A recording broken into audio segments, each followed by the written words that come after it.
সুপ্রিয়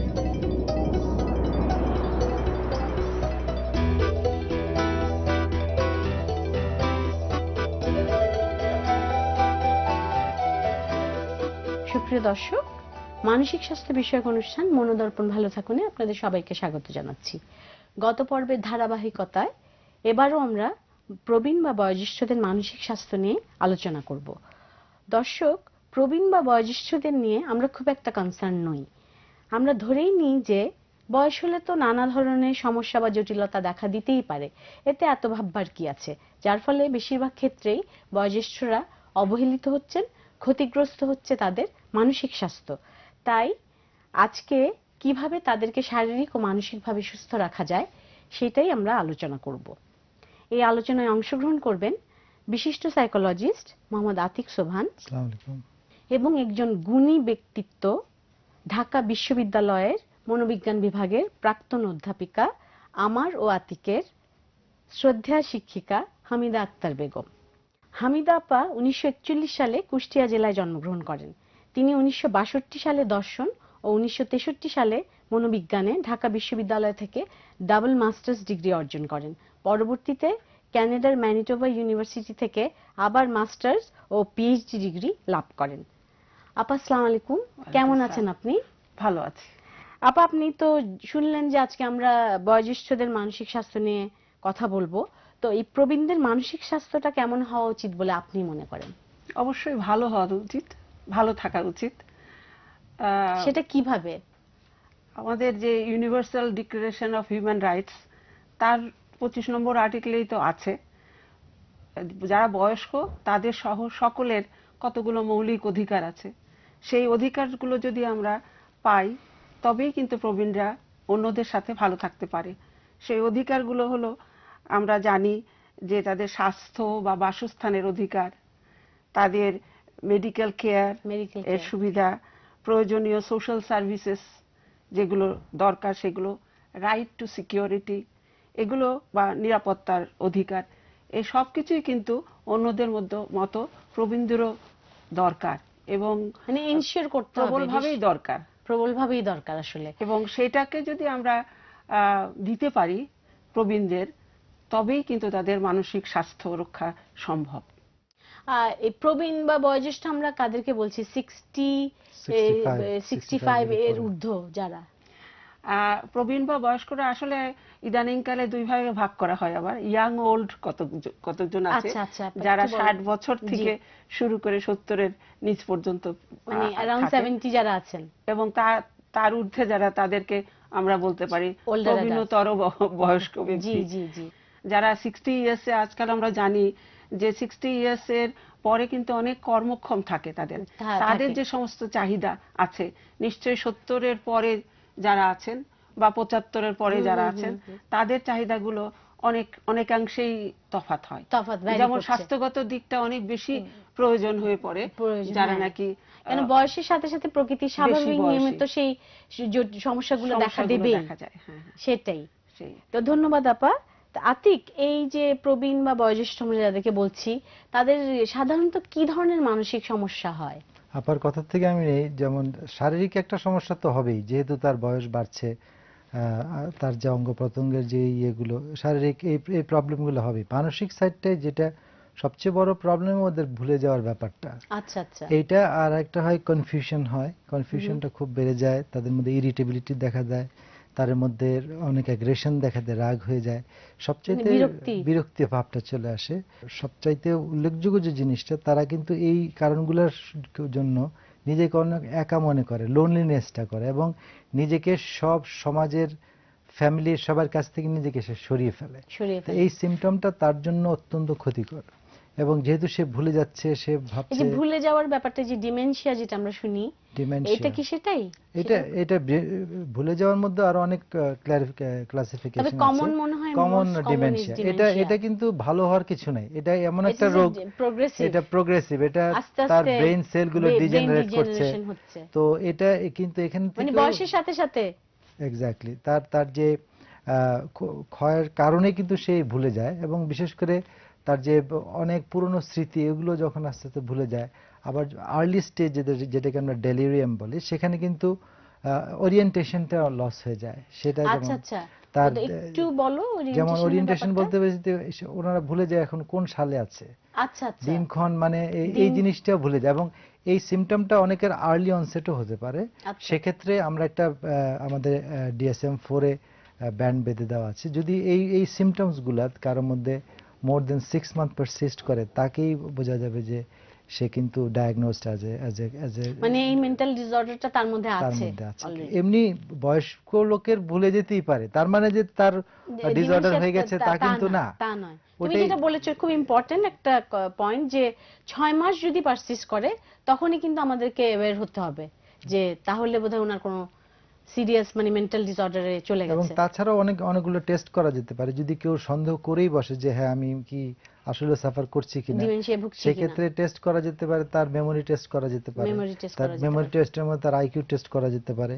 আর যদি ফিজিক্যাল আরো কনফার্মেশন করতে চায়, সেক্ষেত্রে তার সিটি স্ক্যানও করা যেতে সিটি পারে। স্ক্যানও করা যেতে পারে তারপর ব্রেইনের। হ্যাঁ, তো এভাবে যদি একটা লোক কনফার্ম হয়ে যায় যে তার থিংকিং অ্যাবিলিটি সত্যি সত্যি লোপ পেয়েছে। মানে তুমি একটু উদাহরণ দাও যে ডিমেনশিয়াতে কি ধরনের সমস্যাগুলো হয়, যে মানে তুমি বলছো যে টাইম ভুলে যাচ্ছে, বা যে সকালে নাস্তা খেলো কিনা, হ্যাঁ হ্যাঁ, এই ধরনের এ হতে পারে, ধরনের হতে পারে। হতে পারে। হ্যাঁ, তারপরে মানুষদেরকে চিনতে পারছে। হ্যাঁ, ওটা তো একেবারে শেষ স্টেজে, মানুষ যে আচ্ছা, ওটা চিনতে একদম, না পারলে তো হ্যাঁ, মানে সে তো সত্যি সত্যি তাকে তো তখন আর কোনো পর্যায়ে রাখা যাচ্ছে না। আর মানুষ চিনতে পারে, কিন্তু হয়তো একটু আগে একটা চাবিটা কোথায় রেখেছে, খুঁজে ভুলে পাচ্ছে না। খুঁজে পাচ্ছে না। আসলে এটা ইমিডিয়েট মেমোরি যেগুলো সেগুলো লস সেগুলো লস হয়ে যাচ্ছে। সবচেয়ে আগে কাছেরটা একটু আগে করে আসছে, অথচ তার সে মনে মনে করতে করতে পারছে পারছে না। না। তো ডিমেনশিয়ার মধ্যে অনেক ক্লাসিফিকেশন আছে, এর মধ্যে অ্যালজাইমার ডিজিজ, যেটা এটাও খুব অ্যালজাইমার আমরা অনেক শুনছি, এটা সিরিয়াস এটা সিরিয়াস মানে ডিমেনশিয়া থেকে অ্যালজাইমার হয়ে যাচ্ছে, ডিমেনশিয়ার একটা ফর্ম এটা। একটা তারপরে ফর্ম। ভাস্কুলার, যেটা সেলের মধ্যে রক্ত চলাচল কমে যায়। তারপরে সেল ডিজেনারেট করে, ফ্রন্টোটেম্পোরাল ডিমেনশিয়া, যেটা সিম্যান্টিক ডিমেনশিয়া আছে একটা, যেখানে তার ল্যাঙ্গুয়েজের সমস্যা দেখা দেয়, আচ্ছা, ভাষাটা।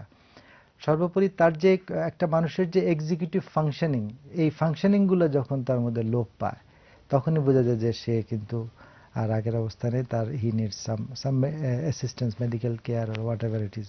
এক্সিকিউটিভ ফাংশনিং বলতে বুঝছি যে আমাদের প্রত্যেকেরই তো প্ল্যানিং করার ক্ষমতা থাকে, অর্গানাইজিং করার ক্ষমতা, অ্যাবস্ট্রাক্ট থিঙ্কিং এর কথা ক্ষমতা থাকে। এই জিনিসগুলো এগুলো কিন্তু আস্তে আস্তে সবগুলো লোপ সব পেয়ে যাচ্ছে, কমে যায়, ডিক্লাইন করে। ডিক্লাইন করে। তখনই বুঝতে হবে যে না, তার আসলে একটু দরকার, সাহায্যের দরকার।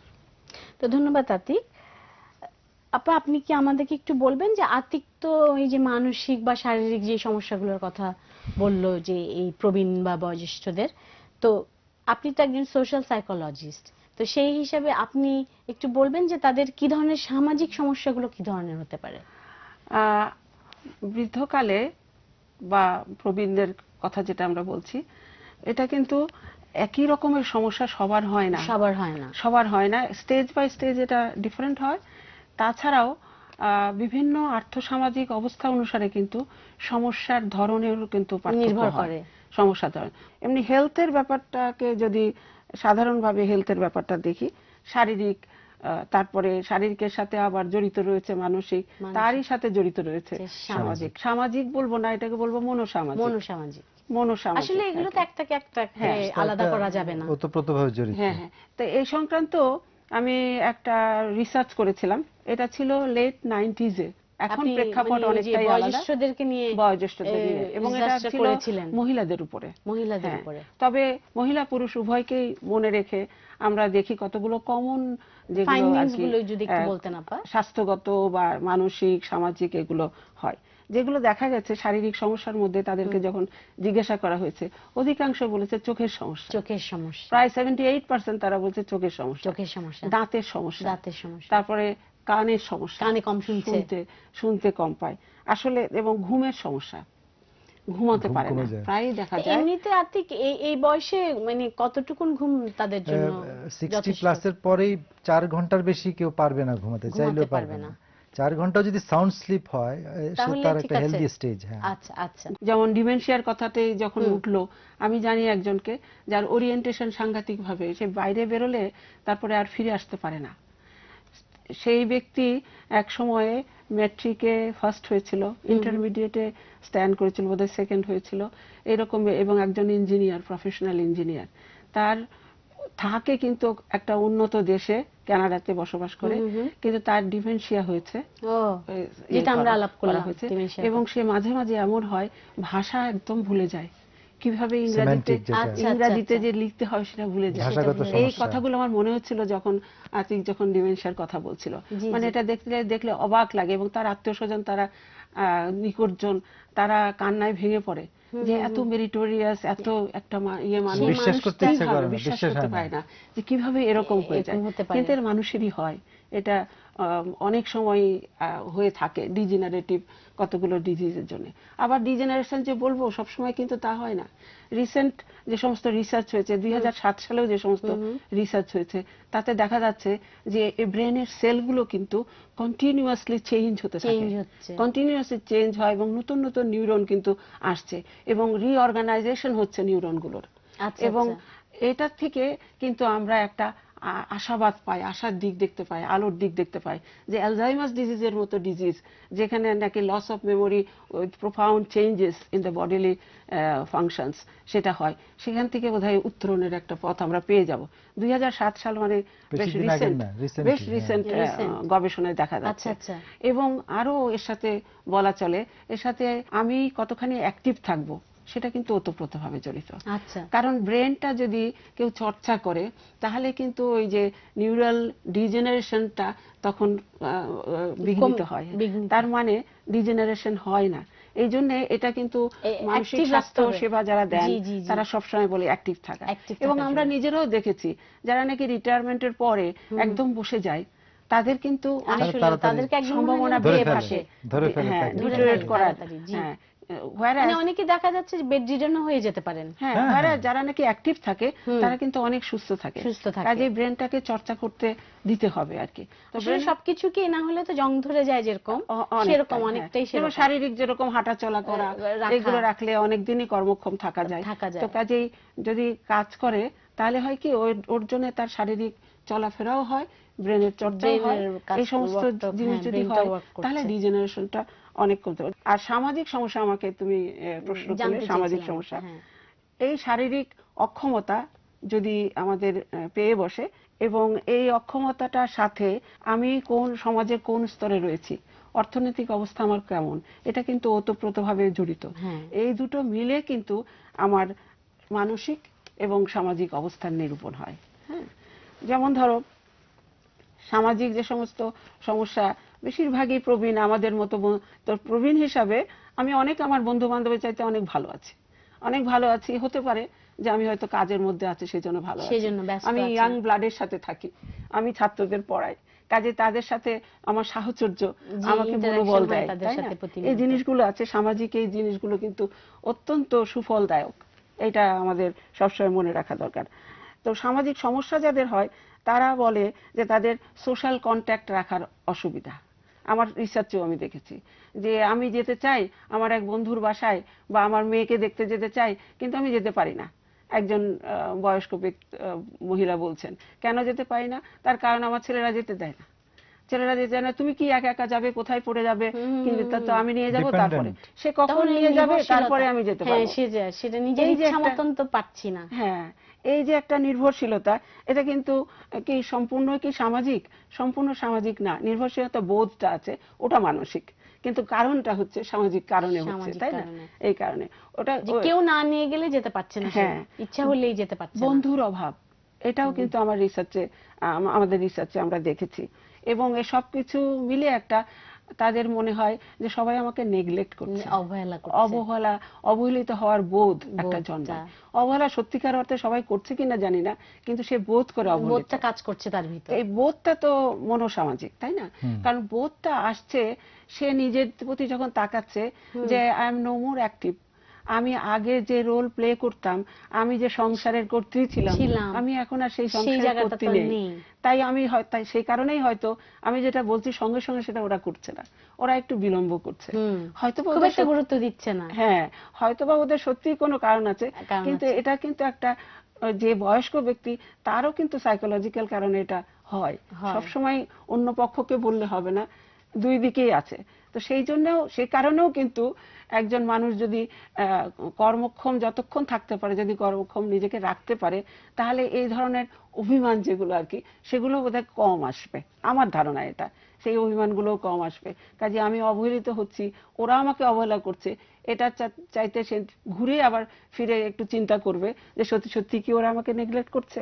পুরুষদের আমার মনে হয়, আতিক এটা মহিলা এবং পুরুষদের আলাদা করে বলেনি, আমার মনে হয় এই এই ঘটনাটা বোধহয় শুধু মহিলাদের নয়, পুরুষদের বোধহয় আরো বেশি হয়। পুরুষদের বেশি হওয়ার কারণ হচ্ছে সে তো কোনো একটা সময় কর্তৃত্ব ছিল, সে আর্নিং মেম্বার ছিল, এখন তার আরো একটা প্রকোটাকার ধারণ করে, তাকে এখন ডিপেন্ড করতে হয় তার ছেলের বা সেটা তার জন্য আসলেও তার জন্য আরো ক্ষতি, মানে শুধু তাই নয়, হয়তো মেনে নেওয়াটা তোমার মতো একজন কর্মকর্তা যখন অবসর নেবে, তখন সে অফিসে গেল কোনো একটা পেনশনের কোনো কাজে বাড়িতে, দেখছে যে ওরা গল্প করছে আমার দিকে লক্ষ্য করছে না। আচ্ছা, নিজের খুব খারাপ লাগবে, যেখানে সে কর্তা ব্যক্তি ছিল সেখানে এই যে জিনিস, তার এই অবস্থা, এটা খুব স্বাভাবিক। আসলে এই প্রেক্ষাপটটা এরকম হয়ে যায় যে রোল চেঞ্জের জন্য এই জিনিসটা হচ্ছে, এই জিনিসটা। তো আমরা যারা সাইকোলজিস্ট আছি, এই প্রফেশনে আছি, তারা কিন্তু ওই ঘুরে দাঁড়িয়ে এটাকে বিশ্লেষণ করবার জন্য চেষ্টা করব। কিন্তু আমি বলবো যে সকলেরই কিন্তু একটু আত্মবিশ্লেষণ করা দরকার আছে এখানে, তাই না? এই জিনিসটা। আমরা এখন বিরতিতে যাব। তো দর্শক, ছোট্ট বিরতিতে যাচ্ছি, বিরতির পর ফিরে আসব আরো অনেক গুরুত্বপূর্ণ আলোচনা নিয়ে। কোথাও যাবেন না, আমাদের সাথেই থাকুন।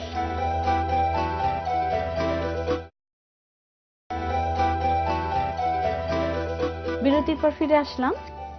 ফিরে এসে প্রথমে আমি আতিকের কাছে জানতে চাইবো, আতিক, আমার মনে হয় প্রবীণদের জ্ঞান মূলত অভিজ্ঞতার আলোকে, আর এই যে তরুণ প্রজন্ম যাদেরকে আমরা দেখছি, ওরা কিন্তু অনেকটাই প্রযুক্তি নির্ভর।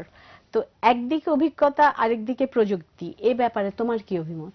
প্রশ্নটা খুবই একটা উপযোগী প্রশ্ন হয়েছে। আসলে আমাদের এখনকার যে জেনারেশন, তারা তো সবকিছুই, ওরা তো আসলেও মনে হয় যে প্রযুক্তি আর ওদেরকে আলাদা, টেকনোলজি আর ওদেরকে আলাদা করা যাচ্ছে না। এটার মধ্যে ওরা একদম টেকনোলজি বেসড, মানে দিন রাত্র 24 ঘন্টা এটার উপরেই নির্ভরশীল, আর একদমই ডিপেন্ডেন্ট। এত নির্ভরশীল হওয়াতে ওদের মধ্যে যে জিনিসটা হচ্ছে, ওদের মধ্যে একটা কনফিডেন্স লেভেল হাই থাকে যে পৃথিবীর আর যে কোনো জিনিসই থাকুক, এটা আমার নখদর্পণেই আছে, আমি এখন ইন্টারনেটে গিয়ে সার্চ করলেই বের করে ফেলতে পারবো। তার কনফিডেন্স লেভেলটা ওই রকম থাকে। কিন্তু যারা বয়োজ্যেষ্ঠ, তারা কিন্তু অভিজ্ঞতার আলোকে অনেক পড়াশোনার পরে তারা কিন্তু ওই নলেজটা তাদের মধ্যে, যেমন একটা ছোট্ট উদাহরণ দেই, যদি কোন নবীনের কাছে জানতে চাওয়া হয় যে রবীন্দ্রনাথের বাবার নাম, সে বলে ওকে ওয়েট, আমি গুগল সার্চ দিয়ে বের করে দিচ্ছি, গুগল থেকে সে বের করে বলে দিবে। কিন্তু ওয়ারেজ একজন প্রবীণ কিন্তু রবীন্দ্রনাথ পড়েছে, তার ডিটেইলস জানে, এবং ওখান থেকে তার যে অভিজ্ঞতা, সে রবীন্দ্রনাথের স্ত্রীর নাম, মায়ের নামও বলে দিতে পারবো আমরা। তো এই যে প্রযুক্তি নির্ভর এবং দুটোর কিন্তু দুটো ডাইমেনশন। আমার মনে হয় প্রবীণরা তাদের অভিজ্ঞতা কিন্তু কোনোভাবেই আমরা এটাকে আন্ডারমাইন করতে পারি না, আন্ডারমাইন করছি না, আমি কোনোভাবে এটাকে বাদ দিতে পারবো না। তুমি যখন এই কথাটা বলছিলে, তখন আমার মনে হচ্ছিল আমরা পড়াই ক্লাসে যে দুই রকমের ইন্টেলিজেন্স আছে। একটা হলো, তার মধ্যে একটা হলো ক্রিস্টালাইজড ইন্টেলিজেন্স। আচ্ছা আচ্ছা, ক্রিস্টালাইজড কম্পোনেন্ট অফ ইন্টেলিজেন্স যেটা, সেটা কিন্তু ওই অভিজ্ঞতার সাথে সাথে বাড়ে, এবং সেই জন্য একটা স্পিডটা হয়তো বেশি আছে, তাড়াতাড়ি করে একটা বুদ্ধিমত্তার পরিমাপনে দেখা যায় আর কি, যে একজন ইয়াং মানুষ সে হয়তো তাড়াতাড়ি উত্তর দিতে পারে, সেই জন্য তার আইকিউ লেভেল অনেক বেশি হয়ে যাচ্ছে, এটা ঠিক আছে।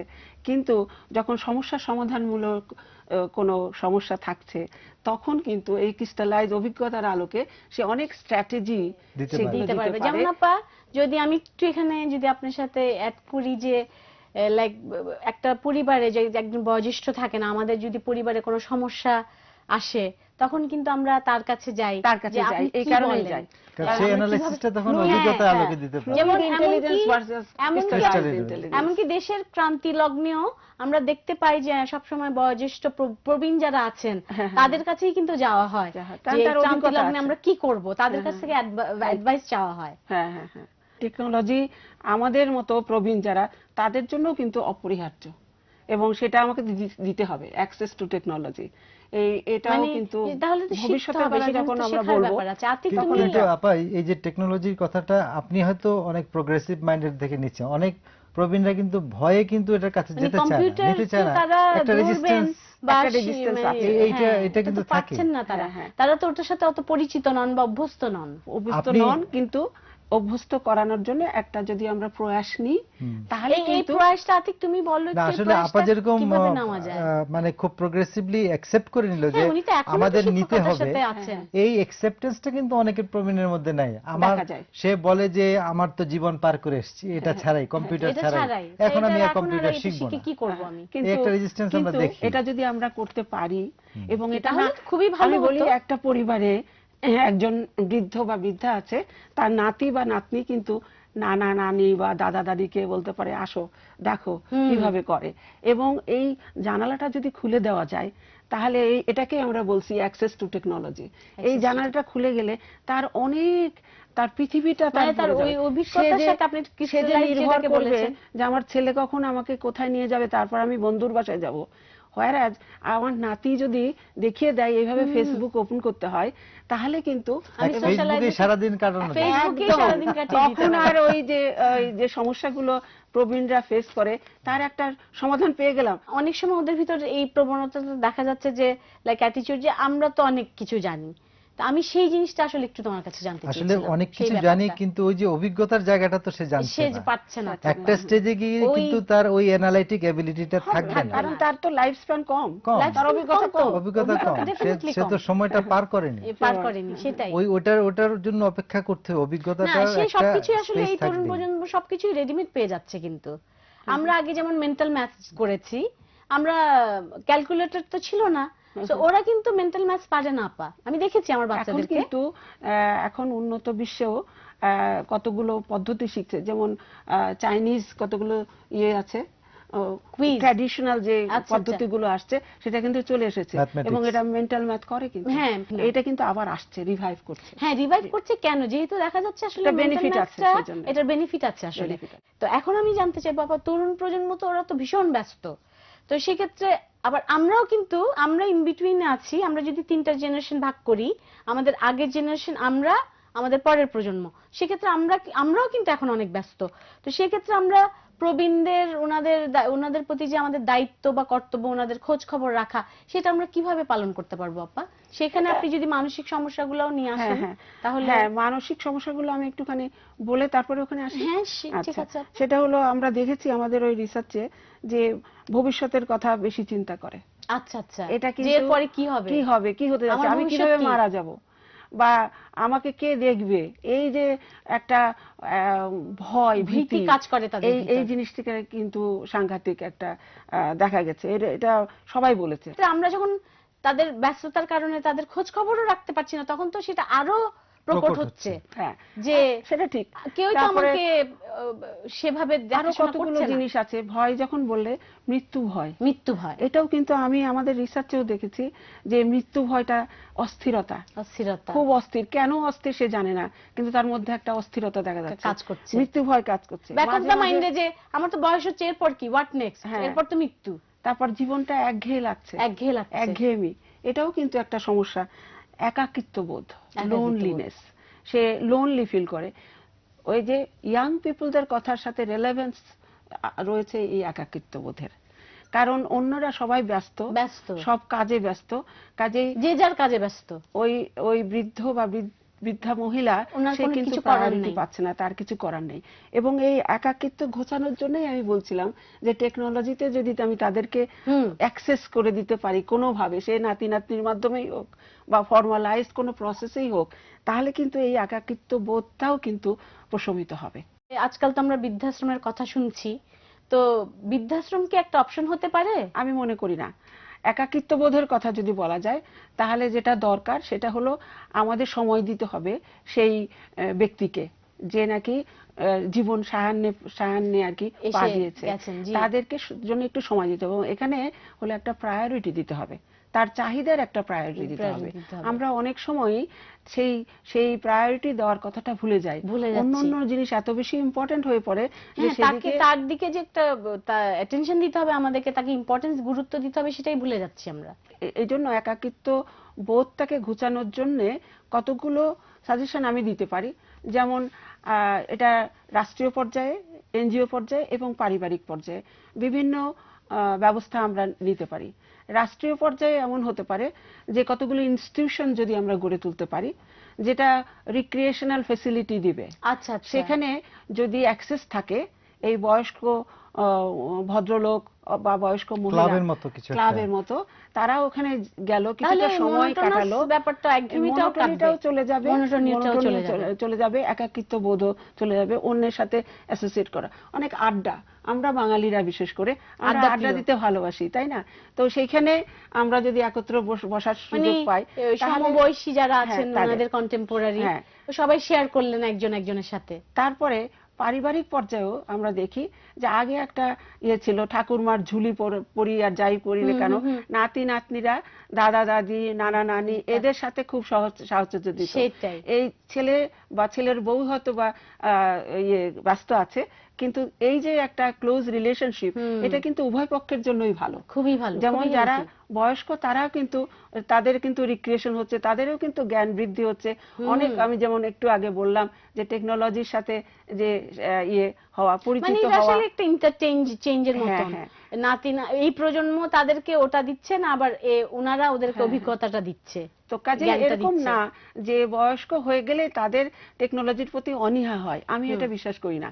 কিন্তু আমাদের পরিবেশ এমন না যাতে ওটার প্রতি আগ্রহী করা যায়। তো আমার যেটা সাজেশন সেটা হলো ওটার প্রতি যারা আগ্রহ সৃষ্টি করা হয়, সেই ব্যবস্থা যদি আমরা সামাজিক পর্যায়ে করতে পারি, সেটা রাষ্ট্রই করুক, এনজিওই করুক, কোনো ব্যক্তি মালিকানার ব্যবস্থাই হোক না কেন, ওরকম যদি ইনস্টিটিউশনাল ইয়েটা করা হয়, বা ফ্রেন্ড নাই, বন্ধু নেই, এই সমস্যা, এই সমস্ত মানসিক সমস্যা অনেকাংশে দূরীভূত হয়ে যাবে। আপা, আপনি তো অনেক অভিজ্ঞ একজন মানুষ, তো আপনার অভিজ্ঞতার আলোকে আপনি কি আমাদেরকে বলবেন যে এই বয়োজ্যেষ্ঠদের কে আমরা ওনাদের ভূমিকাটা আমাদের পরিবারে, সমাজে ওনাদের ভূমিকাটা সম্পর্কে যদি একটু বলতেন। রাষ্ট্রীয় পর্যায়ে বা সামাজিক পর্যায়ে আমরা যাই করি না কেন, প্রতিষ্ঠান গড়ে তোলা ইত্যাদি, কিন্তু তার চাইতে সবচেয়ে যেটা বড় দরকার সেটা হলো পরিবারের ভিতরে যারা নাকি ছোট ছোট শিশু রয়েছে তাদের মধ্যে বয়োজ্যেষ্ঠদের প্রতি যে শ্রদ্ধাবোধ, তাদের প্রতি কি করণীয়, এই মূল্যবোধটাকে প্রতিষ্ঠিত করা। এবং এই মূল্যবোধ কিন্তু আমাদের আচরণেই, যারা ইয়াং রয়েছে তাদের আচরণের মধ্যেই কিন্তু এই মূল্যবোধটাকে তাদের শিক্ষা দেওয়া যায়। ফ্যামিলি ভ্যালুসগুলো আজকাল তো একক পরিবার হয়ে যাচ্ছে এবং যৌথ পরিবার চলেই যাচ্ছে প্রায়। কাজেই সেক্ষেত্রে আমাদের অন্যভাবে হলেও যারা বয়োজ্যেষ্ঠ আছে তাদের সাথে সাহচর্য কিভাবে রাখা যায় সেই অ্যাভিনিউগুলো বের করা দরকার। এটা কিন্তু প্রাতিষ্ঠানিক পর্যায়েও হতে পারে। যেমন আমি দেখেছি উন্নত বিশ্বে যে স্কুল পর্যায়ে ছেলে মেয়েদেরকে অনেক সময় ওল্ড হোমে তারা পাঠায়, to take care of old people over there. এই কথাটা আমি যখন দেখলাম, আমার একজন আত্মীয়ের ছেলে, সে যাচ্ছে ক্লাস 9-এ পড়ে, সে 1 ঘন্টা সময় দেয় সে ওল্ড পিপলদের ইয়ে করা। তার বাড়িতে দাদি নেই, নানি নেই, কিন্তু তারা কিন্তু তবুও শেখাচ্ছে। এটাও তো একটা উপায়। কিন্তু আমাদের এখানে যেখানে আমরা একসাথে বসবাস করছি, সেখানে যদি বয়োজ্যেষ্ঠদের কাছে টেনে নিই এবং ছেলেমেয়েরা কিভাবে তার সাথে ইন্টারঅ্যাক্ট করছে সেই সুযোগ সান্নিধ্যটা লাভ করতে দিই, তাহলে উভয় পক্ষেই এটা একটা বেনিফিটেড হবে আর কি। এবং এই মূল্যবোধ ছাড়া কিন্তু আমরা কোনো পর্যায়ে কিন্তু বয়োজ্যেষ্ঠদের চাহিদা এবং তাদের সমস্যাগুলোকে যথেষ্ট প্রায়োরিটি দিতে পারবো না এবং তাদেরকে ভালো রাখতে পারবো না। এটাই আমার সর্বশেষ বক্তব্য। ধন্যবাদ আপা, আপনাকে অনেক ধন্যবাদ। আজকে আপনি আমাদের এখানে এসেছেন, অনেক মূল্যবান সময় দিয়েছেন, আমাদেরকে অনেক গুরুত্বপূর্ণ তথ্য দিয়েছেন, সেজন্য আতিক তোমাকেও ধন্যবাদ। যুগ পাল্টাচ্ছে, সেই সাথে বদলে যাচ্ছে পৃথিবী, কিন্তু দর্শক, সম্পর্কগুলো তো কখনোই বদলাবে না। মা শাশ্বত নিয়মেই সন্তানের জন্ম দেবেন, বাবা অক্লান্ত পরিশ্রম করে সন্তানের মুখে হাসি ফোটানোর চেষ্টা করবেন, তাদের উভয়ের স্নেহ মায়া মমতা দিয়ে লালন পালন করবেন সন্তানকে। এছাড়াও বাবা মার পাশাপাশি পরিবারে বয়োজ্যেষ্ঠ বা অন্যান্য সদস্য যারা আছেন তাদের সবার শ্রদ্ধা ভালোবাসায় বেড়ে উঠবে তারা। সত্যি কথা বলতে কি, একজন বয়োজ্যেষ্ঠ ছাড়া একটি পরিবার যেন অসম্পূর্ণ। তাই আমাদের উচিত বয়োজ্যেষ্ঠদের প্রতি দায়িত্ব ও কর্তব্যগুলো সঠিক ও যথাযথভাবে পালন করা, তাহলে আমাদের সন্তানেরাও আমাদেরকে দেখে শিখবে। দর্শক, প্রসঙ্গক্রমে একটি বিজ্ঞাপনের কথা মনে পড়ে গেল। এক ভদ্রলোক ও তার স্ত্রী বাবা মাকে অনেক আয়োজন করে বৃদ্ধাশ্রমে পাঠাচ্ছেন। তখন তাদের শিশু সন্তানটি জানতে চায় দাদা দাদুকে কোথায় পাঠানো হচ্ছে, সেও কি একদিন বড় হয়ে তার বাবা মাকে সেখানে রেখে আসবে? দর্শক, আমার মনে হয় এখন সময় এসেছে আমাদেরকে বয়োজ্যেষ্ঠদের প্রতি আরো একটু বেশি যত্নবান হতে হবে। অনুষ্ঠান শেষ করছি, তার আগে জানিয়ে দিচ্ছি অনুষ্ঠান সম্পর্কে মতামত জানানোর ঠিকানা। প্রযোজক মনোদর্পণ, ভালো থাকুন, বাংলা ভিশন, নূর টাওয়ার, 110 বীর উত্তম, CR Dutta road, Dhaka 1205। Email address monodorpon@gmail.com। দেখা হবে আগামী মাসের প্রথম শুক্রবার একই সময়ে। অনেক ভালো থাকবেন, সুস্থ থাকবেন সবসময়। আল্লাহ হাফেজ।